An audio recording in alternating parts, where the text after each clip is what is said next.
Thanks for having me today. I'm a little bit sick, so I've lost my voice a little bit. So I'm hoping my voice is clear. So thanks, Liban, for inviting me to this session. My name is Prashant. I'm based in Mauritius, and I'm the senior platform engineer in Mirantis. So I'll share my screen. All right, so this is a presentation I did at KubeCon last year in at London. So it's the same thing, except that the version of k0s has increased by one. Let's say there is a newer version, but everything is the same. So I'll be presenting this, how we are solving real-world edge cases with NATS and Raspberry Pi together with k0s. So this is a true, this is a real life not experiment, but project that we did. Yeah, so let's start. Oops. Gosh. Sorry.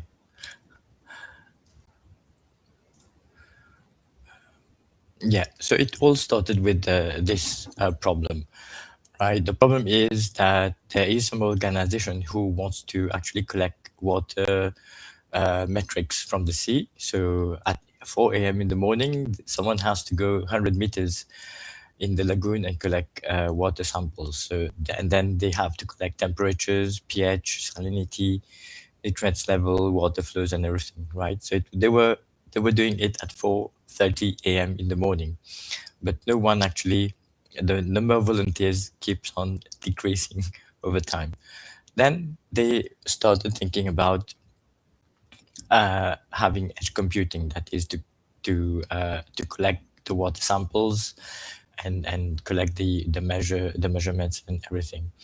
But then they looked into like other companies who had those edge computing devices, but they were like big boxes, big black boxes, which were very expensive. And when they had a sample of those products, those sensors, you couldn't actually interact much with them. They provided only few basics readings that they couldn't use. So what they thought, because there were some engineers among the people, so they thought to build their own hardware and software. So what they came up to with a buoy, submersible buoy, which is very waterproof, and they actually installed Raspberry Pi in it, and then they had that curved solar panel, and then some batteries as well, and various sensors that they could purchase to monitor all the water environment around the coral. So the project is about monitoring the coral environment so that there is a proper environment for their growth, and as well to monitor the algae which is around them so that the algae growth doesn't prevent the corals from growing as well. So in the box that you saw in this, there were 3 Raspberry Pi, and it was connected to each other.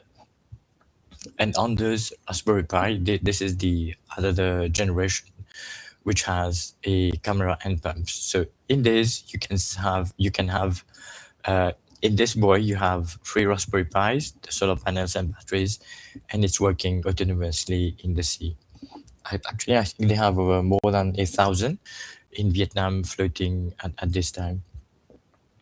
So then how the data is actually pushed to the base station, I will explain that. So this is the stack overall.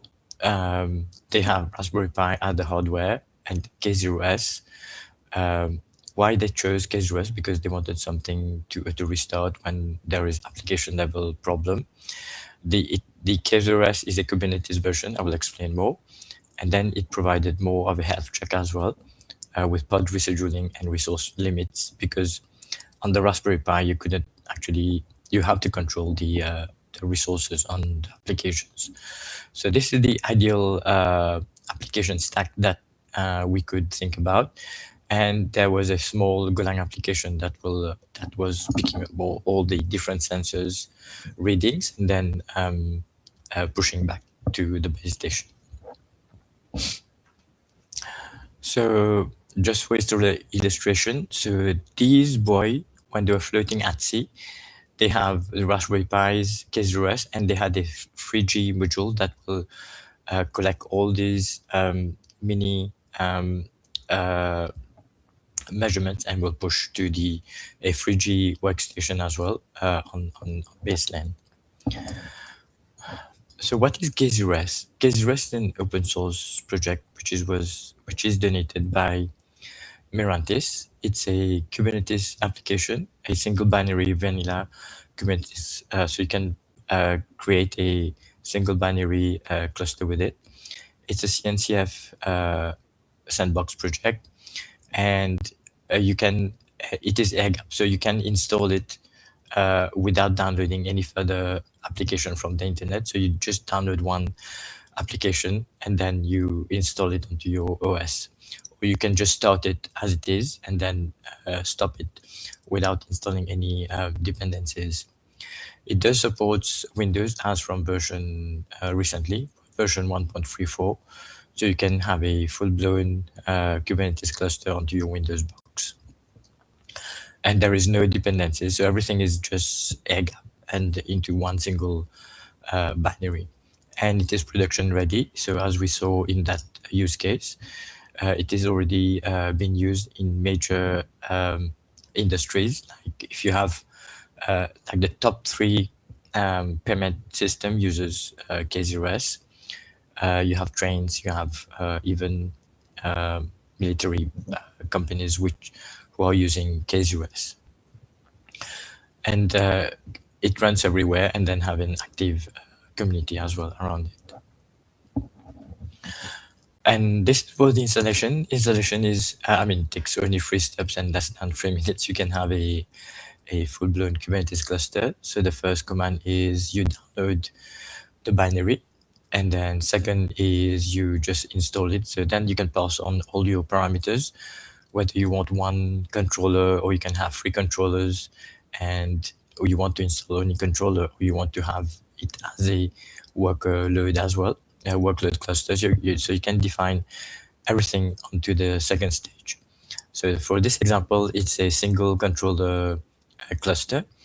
Then when you install it, and the third is you start the Kubernetes, and then within a few minutes you can have the node ready. And given this is a single node cluster, so you can add your workload application onto that already.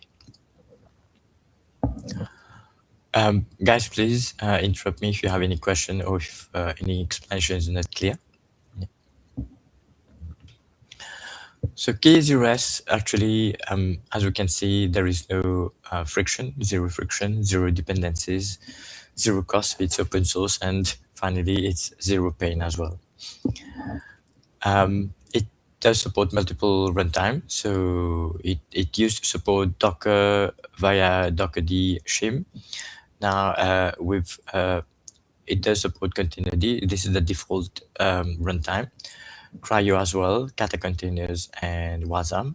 So if you have any of those, it's and even GPUs. So all these runtime, it's easily pluggable, and some runtime you can have both running on the same OS. Like we did Containerd and Wasm and GPU all running on the same workstation.